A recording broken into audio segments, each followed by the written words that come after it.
They say reality cracked for exactly 4 minutes and 13 seconds. A moment when shadows moved like liquid and light bent in ways it shouldn't. When it was over, 80,000 people had changed. The government calls them spatial manipulation anomalies. The media calls them powered individuals. They call themselves Parallaxers. I document their stories, not because I want to, but because they demand to be told. The shadows whisper them to me. The spaces between moments reveal them, and reality itself seems to be using my words as a blueprint for something larger. These are their stories, or maybe their warnings, or maybe they're prophecies of what's still to come. These are the Parallaxers.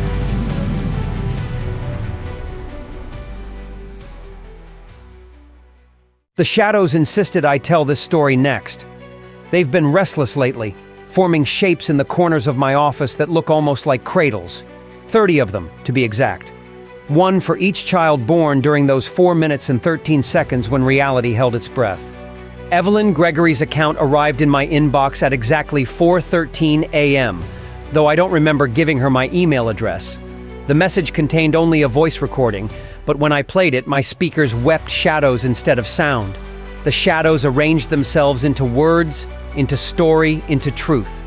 This is more than just another parallax tale. This is about what waited in the spaces between moments, what reached for 30 newborns when existence itself looked away. About a mother who stayed awake when everyone else forgot how to be conscious. The shadows say this story needs telling. I'm starting to understand why.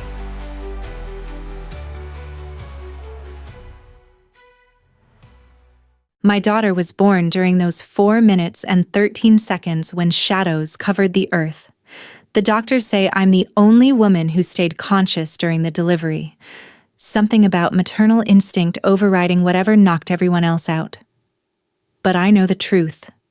I had to stay awake to make sure she didn't slip into the spaces between shadows. The first sign something was different came during the newborn screening. The nurse drawing blood gasped when the needle passed straight through my daughter's arm like it wasn't there. A second try hit solid flesh. The doctor said it was sleep deprivation, told me to rest, but I saw the shadows under his desk reach toward my baby's crib. They called her a parallax birth, one of maybe 30 worldwide who came into existence during those precise minutes. The government sent researchers, but their instruments kept malfunctioning around her.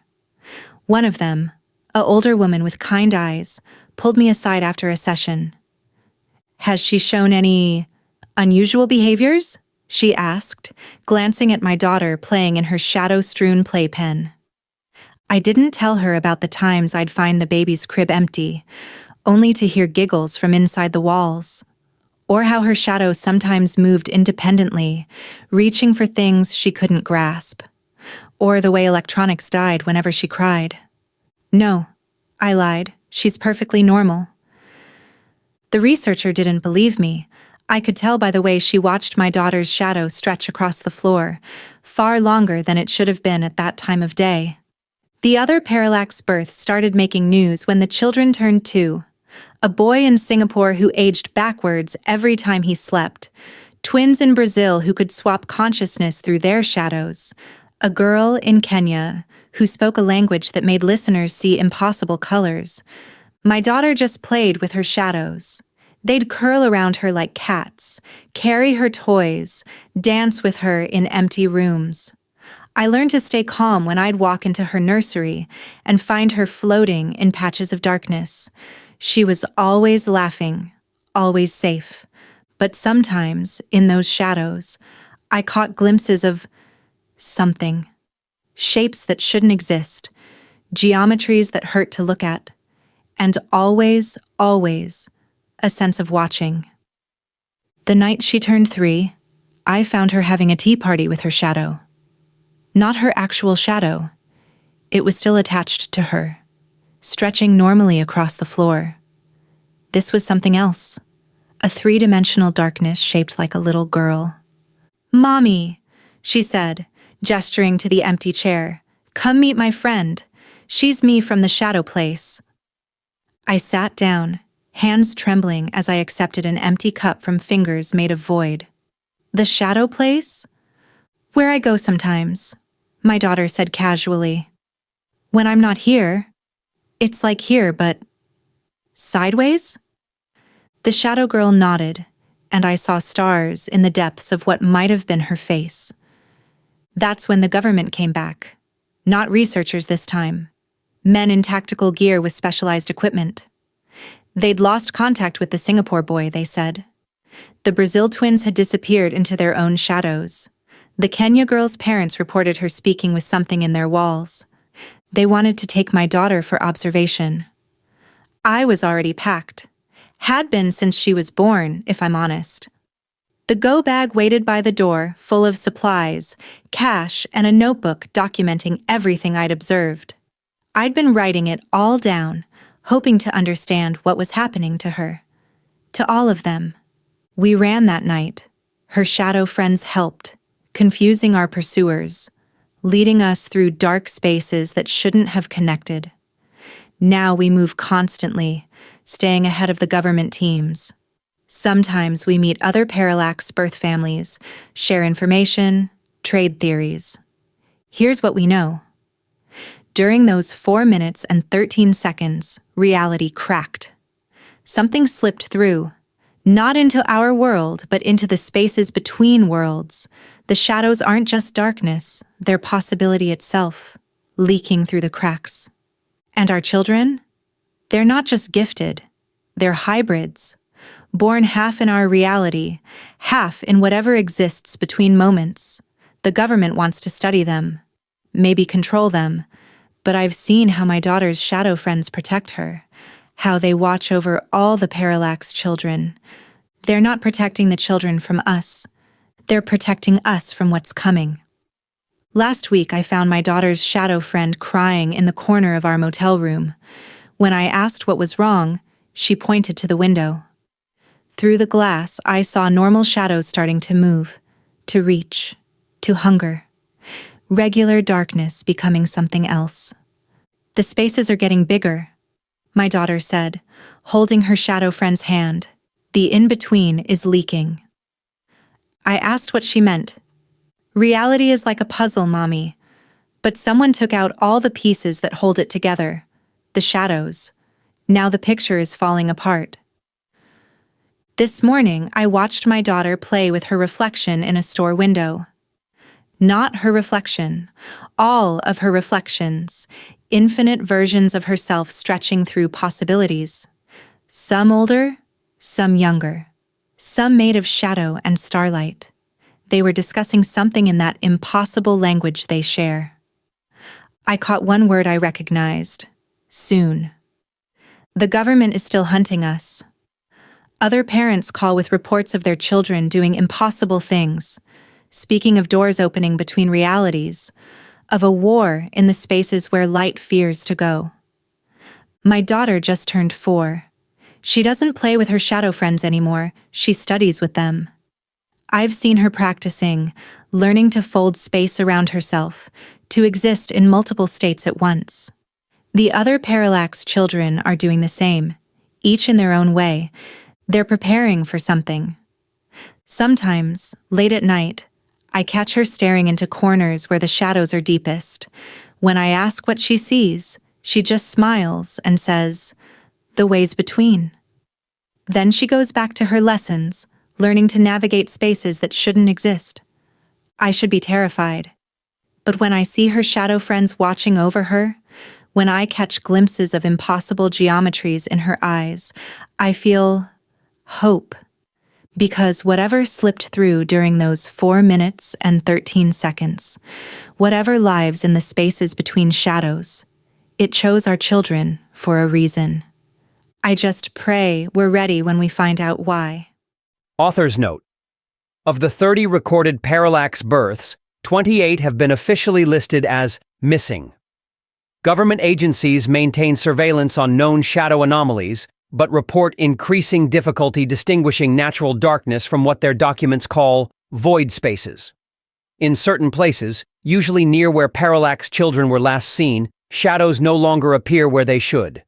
Instead, they gather in corners, forming shapes that researchers claim resemble classroom settings. as if something is being taught, or perhaps something is being prepared. I was writing about Geron's fall into the shadow realm when my own walls started leaking darkness. At first, I thought it was eye strain. You try writing 80,000 words about reality manipulation without getting a little weird. But then the shadows started forming shapes, making suggestions for plot points, offering critiques on character development. The government calls my ability narrative causality manipulation. My therapist calls it a psychotic break. I call it an occupational hazard when you're the person writing the stories that document the Parallax event. Here's the thing about being a writer in a world where 80,000 people have powers. Someone has to record what's happening. Someone has to make sense of it all, turn it into a narrative people can understand. I just didn't expect my stories to start becoming real. Or maybe reality is becoming more like my stories. It's getting hard to tell the difference. It started small. I wrote about a character who could talk to machines, and my laptop started giving me writing advice. Described someone who could manipulate memories, and suddenly I had recollections of events I hadn't written yet. But the real trouble began when I started the Geron stories. You try chronicling a person who can bend reality while maintaining your own grip on it. Every time I write about his fragmented consciousness, I feel pieces of myself scatter across possibilities. When I describe the shadow realm, it seeps into my apartment. And don't get me started on what happened when I wrote about power synthesis. I still can't get the burn marks off my ceiling. The stories are reaching critical mass, my editor says, calling from what sounds like underwater. Or maybe another dimension. It's hard to tell through my phone these days. We need the next installment, but be careful. The last manuscript started glowing and tried to eat an intern. I look at my hands, watching reality ripple around my fingers as I type. I'm starting to think these aren't just stories anymore. I think they're becoming documentation. Of what? Changes. The shadow energy Geron keeps seeing? I think it's leaking through my words, using them as conduits. Every story creates new cracks in reality. There's a long pause. Maybe you should take a break. But I can't. Because here's the real problem. I'm not creating these stories anymore. They're creating themselves, using me as a conduit. The characters show up in my dreams demanding their stories be told. Plot points appear in my coffee grounds. Character arcs write themselves in condensation on my windows.